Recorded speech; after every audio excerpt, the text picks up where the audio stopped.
Good day, ladies and gentlemen, and welcome to the third episode of Smart Talk, where we use data and critical reasoning to bring you the latest in local and global economic outlooks to answer your questions about the world economy and the path forward. My name is Dante Azarmi, your host, and I'm here today with our chief economist at Juwai IQI, Shan Saeed. How are you doing, Shan? Good morning, Dante. Thank you so for much for having me coming. today. Thank you, sir. And it's good to have your insight again about today's topic. Absolutely. And speaking of topic, today's topic is the US dollar. So, without further ado, let's get into it. Welcome back. So, Shan, I've been reading up on some of the older economist magazines. You could say I was going down memory lane. So, I checked out the issue for October 2015, which was the dominant and dangerous, Yes. and also the December 2016 issue was the mighty dollar. So, it sparked the interest of talking about today's topic, which is the US dollar, of course. Yeah. So, my interest in this one is that why is the dollar depreciating in 2020? Raza, it's very simple. It's an election year. And if you see history, whenever you have elections in US, dollar has always depreciated. Exactly. At the start of the year, I wrote an article for Money Compass and I shared my insight with a newspaper. I said US dollar will depreciate. Yes. Many pundits and gurus and so-called, pseudo-intellectuals, I call them. They said, no, US dollar will stay stronger. Yes. I said in the till first quarter, yes, US dollar will stay stronger, but going forward, second and third quarter, US dollar will depreciate. That's true. Last month alone, US dollar depreciated 5% against all major basket of currencies. I remember. So I think this is massive. Going forward, we already shared with our valued and sophisticated Of course. investors that Fed is going to lower the interest rate, which it has done.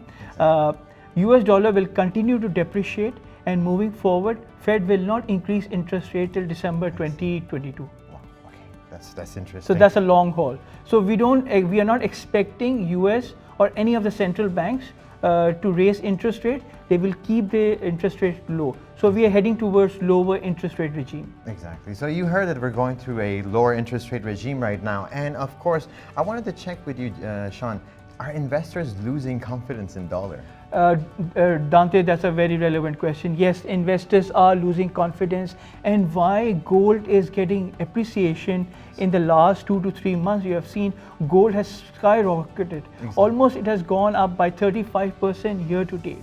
And in history, we have seen investors who get nervous, investors who feel uncertain about the future.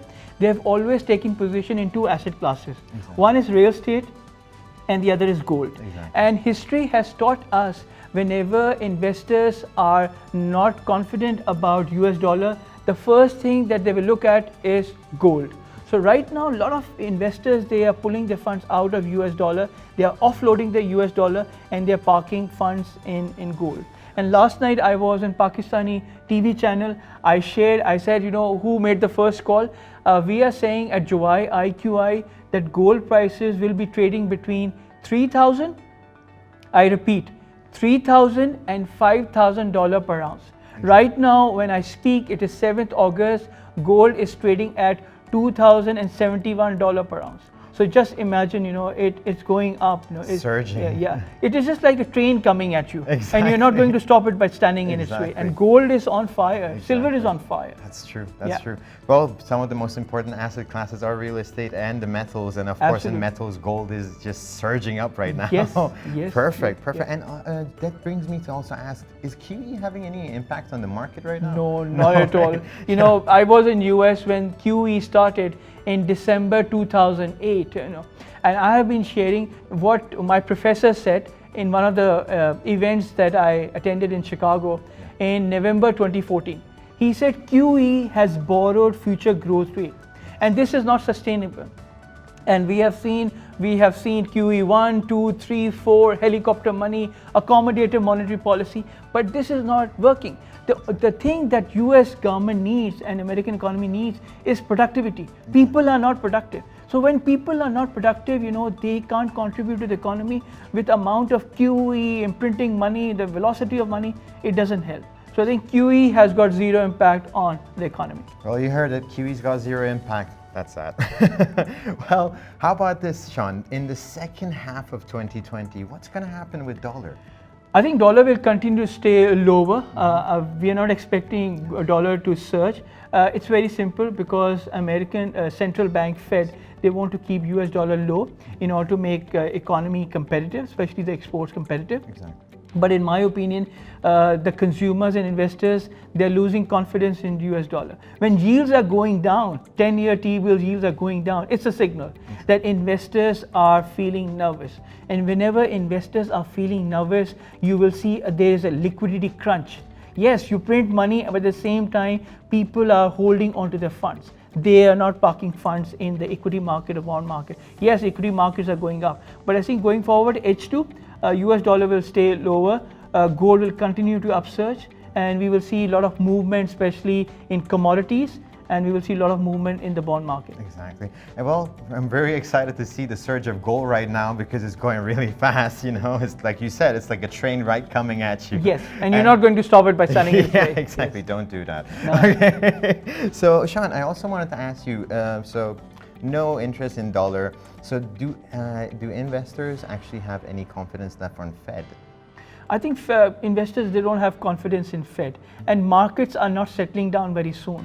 So when the markets are not settling down very soon, investors are losing confidence in Fed and US dollar. Obviously, there are two currencies that are making a lot of impact right now. One is pound sterling, and the other is Chinese yuan.